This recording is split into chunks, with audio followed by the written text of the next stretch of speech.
Ayat yang ke-8. Lalu Tuhan itu memuji bendara yang tidak jujur itu. Nah iya akan menunjukkan kerja, ternyata enggak. Kata laporan kamu menghambur-hamburkan uang perusahaanku, ternyata ini laporannya kok enggak, ini ada tulisannya, ya dia telah palsukan. Dia telah markup ya. Dan dibohongi tuannya. Nah, tuannya kan bukan Tuhan. Dibohongi kena saja. Makanya kalau saudara kebetulan jadi bos di perusahaan, hati-hati. Harus teliti melihat pekerja-pekerjanya, pegawai di bawahnya, jangan sampai dibohongi seperti ini. Sebab tidak semua orang tuh kelihatannya baik, ternyata pembohong gitu, dan membohongi kita. Ya. Lalu Tuhan itu memuji bendara yang tidak jujur itu, karena ia telah bertindak dengan cerdik ya. Kalau katakan bukan cerdik, dengan licik gitu ya.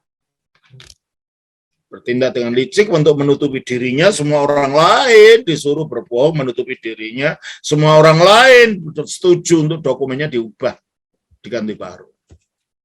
Nah, dan ini, hal-hal begini ini umum ya, di instansi, di apa, umum orang-orang macamnya. Kalau mereka tidak tahu Tuhan, ya begini cara kerjanya.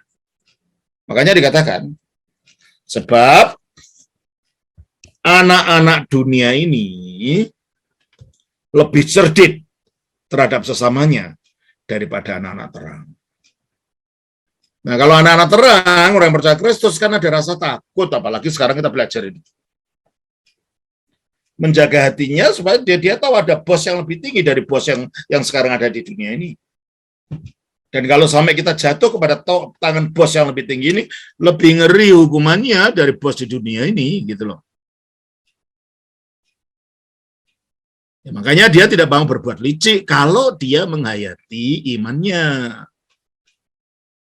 Kalau dia menghayati ajaran daripada Injil ini. Makanya saya merasa bahwa Bible study semacam ini penting sekali, sebab ini apa? Ini selalu mengingatkan kita bagaimana sih hidup sebagai orang Kristen itu. Bagaimana sih cara menerapkan kehidupan ini. Bukan hanya datang gereja, menyanyi, memberi perpuluhan, terus pulang. Ambil perjamuan kudus, tapi hatinya tidak bertobat. Ya. Nah, orang-orang yang tidak punya Tuhan, yang tidak memperdulikan Tuhan dalam hidupnya, mereka tidak peduli dengan apa-apa. Karena pikirannya sudah bukan masalah Tuhan. Apa yang dipikirkan? Hal-hal yang duniawi. Ya makanya karena hal-hal yang duniawi digunakan, maka taktiknya ya taktik duniawi, menipu, membohongi, memarkup segala sesuatu. Itu caranya. Karena tidak merasa ada tanggung jawab moral. Dan itu memang sifat orang-orang yang demikian. Itu coba kita baca dalam Efesus 4 ayat 19 yang berkali-kali sering kita baca itu. Efesus 4 ayat 19. Perasaan mereka telah tumpul. Perasaan mereka tumpul, tidak ada kepekaan sama sekali, sudah. Berbohong pun tidak apa-apa. Terus? Sehingga mereka menyerahkan diri kepada hawa nafsu. Nah, menyerahkan diri kepada hawa nafsu apa? Dalam ini hawa nafsu menipu. Hawa nafsu terlicikkan. Hawa nafsu ingin mencuri milik orang. Terus? Kepada hawa nafsu dan mengerjakan dengan serakah. Nah, mengerjakan dengan serakah sudah tidak peduli lagi. Kamu rugi aja situ. Pokoknya aku mendapatkan apa yang aku inginkan. Kalau perlu aku bunuh, aku rampok barang. Bisa begitu akhirnya. Karena apa? Hatinya udah tumpul, sudah ada nggak peka, sudah ada punya hati nurani lagi. Nah, kita baca juga dalam Efesus pasal 3, Filipi pasal 3 ayat 19. Kesudahan mereka yang kebinasaan, Tuhan mereka ialah perut mereka. Ibu apa? Tuhan mereka adalah perut mereka. Ya, ini menyenangkan tubuh. Uang digunakan untuk untuk makan-makan, berfoya-foya, main perempuan, atau kalau perempuan main laki-laki, memberi uang pada laki-laki, umpamanya begitu. Terus? Tuhan mereka ialah perut mereka, kemuliaan mereka ialah aib Nah, mereka. coba tuh, kayak di Citayam itu, Fashion Week gitu. Yang dipamerkan apa sih? Aib mereka. Sudah lihat ya yang di Citayam? Itu yang nampak adalah orang-orang yang nggak tahu itu laki-laki pakaian perempuan, bergaya perempuan. Itu kan aib sih. Tapi itu dipamer-pamerkan. Nah, itulah dunia. Itulah dunia. Mereka tidak malu menceritakan kepada dunia, saya ini begini, gitu. Makanya di dalam Alkitab, orang yang mengikuti anak-anak dunia ini, yaitu aib mereka, Tuhan mereka, perut mereka, aib mereka yang ya, kemuliaan mereka adalah aib mereka, terus apa lagi? Kemudian mereka, pikiran mereka semata-mata tertuju kepada perkara duniawi. Nah, pikiran mereka semata-mata tertuju pada yang duniawi. Ngeri kan? Kalau hidup kita seperti itu, ngeri sekali. 1 Petrus 4, ayatnya yang ke-3 sampai dengan ayat 5. Sebab telah cukup banyak waktu kamu pergunakan untuk melakukan kehendak orang-orang yang tidak mengenal Allah. Apa kehendak orang tidak mengenal Allah itu? Kamu telah hidup dalam rupa-rupa hawa nafsu. Dalam rupa-rupa hawa nafsu. Keinginan. Kemabukan. Pesta pora. Perjamuan minum. Dan penyembahan berhala yang terlarang. Menipu satu sama lain, membohongi satu sama lain, memperalat satu sama lain. Itulah sikapnya orang dunia. Terus? Sebab itu mereka heran bahwa kamu tidak turut mencemplungkan diri bersama-sama mereka di dalam kubangan ketidaksenonohan yang sama. Dan mereka memfitnah kamu. Ini berbicara orang Kristen yang sudah meninggalkan itu. Ya akhirnya teman-temannya lamalah kamu. Nah kan diseret-seret kembali. Tapi apa ayat 5? Tetapi mereka harus memberi pertanggung jawab kepada Dia yang telah siap sedia menghakimi orang yang hidup dan yang mati.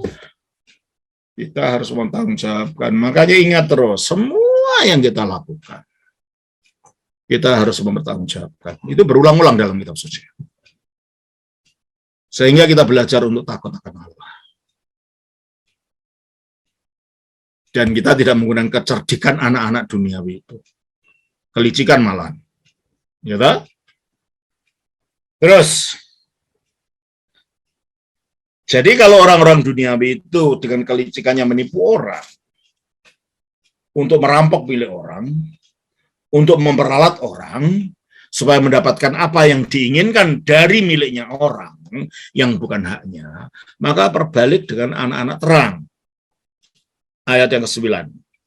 Dan aku berkata kepadamu, ikatlah persahabatan dengan mempergunakan mamon yang tidak jujur, supaya jika mamon itu tidak dapat menolong lagi, kamu diterima di dalam kemah. Nah, bagi anak-anak terang diingatkan, ikatlah persahabatan dengan mempergunakan mamon.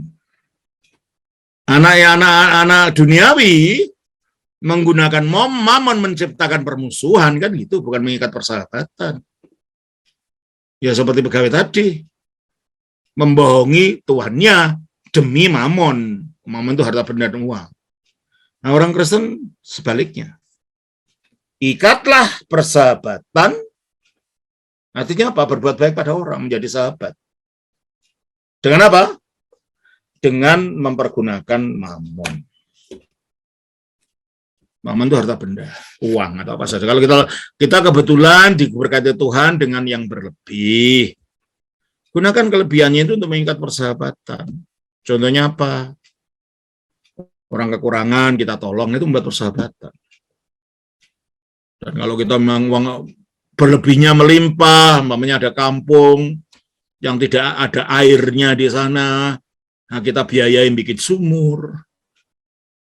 Kita bantu untuk bagaimana supaya kehidupan di kampung itu menjadi lebih baik. Itulah mengikat persahabatan dengan mempergunakan mamon.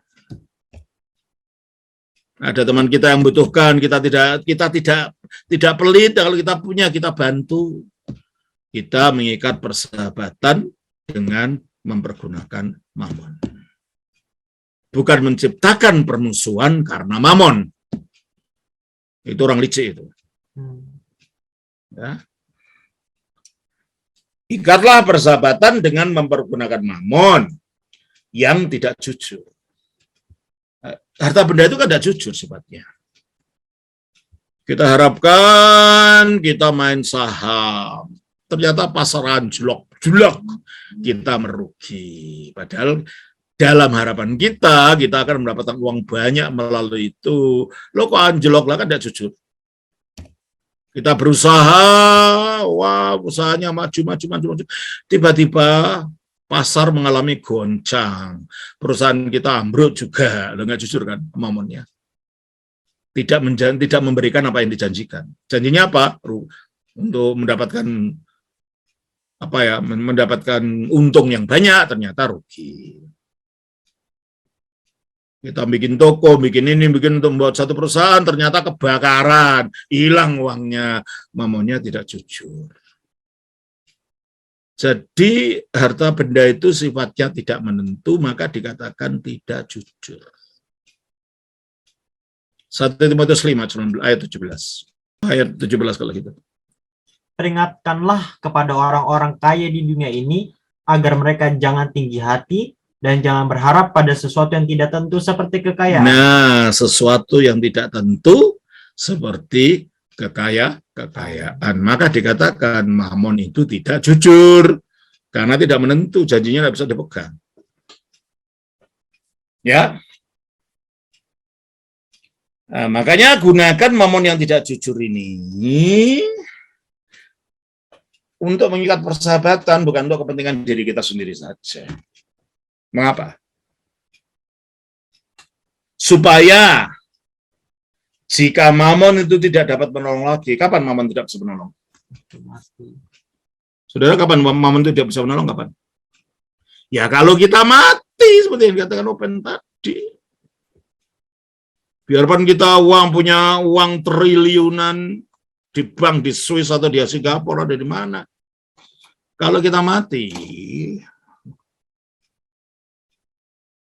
biarpun uang itu berkarung-karung, lalu ditumpukkan di atas tubuh kita yang mati, di atas peti mati, ya tidak ada gunanya. Mamon tidak bisa membuat kita hidup lagi, betul? Supaya jika mamon itu tidak dapat menolong lagi, kamu diterima dalam kemah abadi. Efek dari perbuatan kita dengan mamon ini akan membawa kita upah surgawi di hadapan Allah. Nah, kalau kita kaya hanya untuk diri kita sendiri saja, mati kita tidak bisa membawa kekayaan kita, di sana pun kita tidak dapat apa-apa, karena uang itu tidak pernah kita gunakan untuk sesuatu yang baik.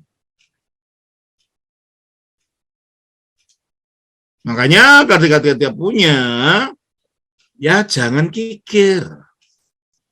Boros ya enggak, tapi kikir ya jangan. Dan kalau kita kebetulan diberkahi Tuhan dengan usaha yang melimpah, buatlah rencana mungkin tahun ini untuk profit yang aku dapat untuk perusahaan ini, berapa persen aku gunakan untuk membantu apa? Untuk membantu gereja, membantu saudara seimanku yang membutuhkan. Harus selalu ada disisihkan, saudara. Sesuatu untuk menolong orang, sehingga Tuhan akan mengembalikan berkat kepada saudara. Dengan kita memberikan kepada orang. Kebaikan yang kita lakukan selalu akan berbuah sesuatu. Kita baca dari Galatia pasal 6 ayat 9 dan 10. Janganlah kita jemu-jemu berbuat baik. Janganlah kita jemu-jemu berbuat baik. Kenapa? Karena apabila sudah datang waktunya, kita akan menuai. Kita akan menuai. Ini janjinya. Makanya orang pikir itu bodoh. Mereka tidak tahu bahwa apa yang mereka keluarkan itu akan Tuhan mengembalikan kalau waktunya sudah sampai. Disangka dengan kikir makin kaya, enggak.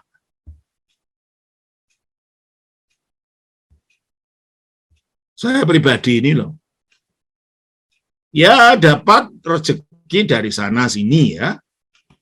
Tapi secara ada gaji tetap tiap bulan dari ini, enggak ada saya ini. Tapi saya tidak segan-segan untuk menolong orang yang membutuhkan kalau memerlukan. Kalau saya kebetulan ada punya, ya saya berikan. Dan nyatanya Tuhan menolong saya melalui cara lain, gitu loh. Bukan melalui orang yang saya tolong itu, enggak. Caranya ada saja Tuhan menolong. Makanya jangan takut kelaparan kalau kita berbuat untuk Tuhan. Ya. Nah itulah. Makanya kita belajar untuk tidak kikir, untuk punya hati yang dermawan, untuk tidak memperalat orang untuk kepentingan kita, tetapi kita menolong orang dari apa yang kita punya. Nah, saya kira itu, saudara, yang dapat kita pelajari malam ini. Ini ada pertanyaan dari Jogja. Mana tadi? Halo Romo, saya Mikael dari Jogja. Jika diizinkan, saya punya 3 pertanyaan. Romo, silahkan pertanyaannya apa, saudara Mikael? Mikael Sibuya. Iya, saya maaf Romo. Tadi ini speakernya saya matikan dulu. Pertanyaannya apa? Yang pertama, Romo, tentang apa bedanya kita berbohong dengan menjaga rahasia, Romo? Misalnya ada orang, misalnya kita tahu itu orang ini punya yang tidak benar, menjaga rahasia artinya tidak menceritakan apa-apa. Tapi misalkan orang nanya tentang satu kejadian, tentang keburukan orang, misalkan apakah, tapi kita istilahnya tidak menceritakan keburukan orang, apakah itu termasuk dalam ya beritahu aja, maaf saja, saya nggak mau untuk menggosip, bilang aja gitu. Bilang aja gitu. Tapi itu bukan termasuk dari berbohong, Romo. Ya enggak lah, orang mengatakan saya tidak mau gosip, Pak, bohong itu kan jujur. Kan yang kita katakan, kita tidak mengatakan orang itu saya tidak mau bergosip, masa bohong? Itu kan kita jujur menyatakan nama sikap kita. Jelas. Oke, Romo. Iya, Romo. Apa lagi? Terus yang kedua, Romo, tentang ini, Romo, tentang mencuri dan jiwa korup. Yang sering terjadi adalah ketika orang melakukan tindak kejahatan korupsi atau mencuri, itu alasan klasiknya adalah pertama dia merasa kekurangan. Misalkan dia merasa gajinya terlalu kecil, sedangkan dia udah berusaha keras, udah bekerja keras, tapi gajinya kecil. Sedangkan kita tahu sekarang harga-harga kebutuhan meningkat. Itu gimana, Romo? Apakah tetap aja bagaimana itu mencuri? Tetap aja itu mencuri. Lalu solusinya apa, Romo? Bagi orang yang sudah bekerja keras, sedangkan pendapatannya? Ya kita harus bisa rela menerima adanya, seperti Romo makan timun selama seminggu. Nggak ada uang, nggak ada makanan. Sambil memohon kepada Tuhan untuk dibuka jalan. Usaha dengan usaha yang lain, dan mungkin minta tolong pada teman-teman yang lain, memberitahu kalau punya teman baik bisa menolong gitu.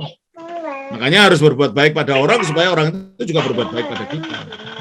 Kalau kita sendiri orangnya memang tidak baik pada orang, siapa mau menolong? Oke? Oke, Romo. Lalu yang ketiga, Romo. Nah, ya sama dengan budaya korupsi itu, Romo. Sering terjadi kan orang korupsi ketika dia berada di satu institusi yang kotor, Romo. Apalagi kalau misalkan sudah berhasil diangkat sebagai pegawai pemerintahan kan, PNS, ASN. Itu kan sudah terbentuk budaya yang bisa dikatakan berakar. Itu gimana, Romo? Ya kita harus berani tampil beda. Kita takut sama orang atau takut sama Tuhan? Cuma itu saja. Ingat bahwa pada akhirnya perbuatan kita ini nanti pasti ketahuan. Dan kita akan dipermalukan lebih daripada apa yang kita lakukan sekarang, dan kita lebih merugi gitu. Ya kita harus berani untuk menderita demi kebenaran. Jelas, Romo. Ya. Terima kasih, Romo.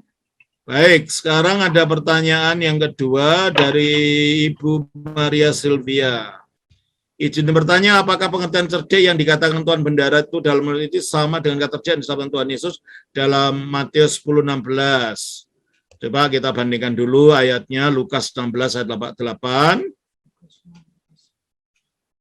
Lalu Tuhan itu memuji bendahara yang tidak jujur itu, karena ia telah bertindak dengan cerdik. Terus Matius 10:16. Lihat, aku mengutus kamu seperti domba ke tengah-tengah serigala. Sebab itu hendaklah kamu cerdik seperti ular dan tulus seperti merpati. Dari konteksnya beda ya Bu ya. Yang satu adalah orang ini orang yang tidak jujur. Di dalam kejujurannya, tidak jujurnya ini, dia mempunyai banyak trik-trik dan tipu daya. Nah, cerdiknya ini cerdik bertipu daya. Cerdiknya ini cerdik berbuat licik dalam konteks Lukas 16 ayat 8. Sedangkan dalam Matius 10:16 ini dalam aniaya, cerdik dalam arti berhikmat. Jangan sudah tahu, kemarin ada tamu di tempat saya ya. Saya gak khawatir, ibu-ibu ini memang suka sekali menginjil. Tapi lingkungannya lingkungan ya bukan lingkungan Kristen. Dan memanggil orang ini dan itu dan macam-macam, diberi uang lah, inilah, dijanjiin inilah dan itulah. Nah ini kalau orang itu kan belum orang percaya ya. Kalau orang itu sampai lapor kepada orang sesamanya yang sesama agama dan nanti terjadi kemarahan dari orang-orang itu, bisa diserangkan orang ini. Nah, makanya ini tidak cerdik, tidak berhikmat. Jadi cerdik di dalam Matius 10:16 itu artinya berhikmat, bijaksana melakukan segala sesuatu. Cerdik yang di atasnya, cerdik dalam arti licik. Jelas Bu ya? Bu Sylvia? Jelas Romo, terima kasih. Ya, sama-sama. Ada pertanyaan lain? Ada Romo. Mari, apa? Ya Bapak. Ya. Saya mau tanya menyangkut dengan ayat yang Bapak menjelaskan di pasal 16 ayat 1 sampai dengan 9 menyangkut dengan Tuhan dan hamba ini, apakah ini kehidupan realita manusia yang berbicara, atau kalau kita digambarkan menyangkut Tuhan dan hamba ini, apakah Tuhan Itu dengan bisa manusia? dua-duanya. Ya. Bisa dua-duanya, tetapi perumpamaan itu diambil dari kehidupan nyata. Ya. Kan di kehidupan nyata banyak orang yang begitu juga kan, bohongin tuannya. Dan tuannya kurang bijaksana, percaya saja apa yang dikatakan oleh pegawainya. Padahal dia sedang bohongi. Kan ada gitu. Ya. Ya itu diambil dari kehidupan nyata. Tapi bisa dimengerti sebagai simbol hubungan Tuhan dengan manusia. Ya. Jelas ya? Jelas, Bapak. Ya. Terima kasih. Ini ada lagi pertanyaan di bawah ini. Bendahara ibaratnya siapa dan tuannya itu ibaratnya siapa? Bendahara itu orang yang bekerja pada Tuhan, itu siapa saja. Kalau kita punya kantor, perusahaan atau institusi dan kita punya orang bekerja pada kita dan melakukan yang tidak jujur seperti ini, meskipun tidak bendahara, ya itu bisa disebut. Dia dipuji karena cerdik. Kenapa? Karena tuannya kan tidak mendengar bahwa kamu menghamburkan uang saya. Ternyata dia dengan triknya itu uang-uang yang dianukan orang yang berutang tadi dipanggil.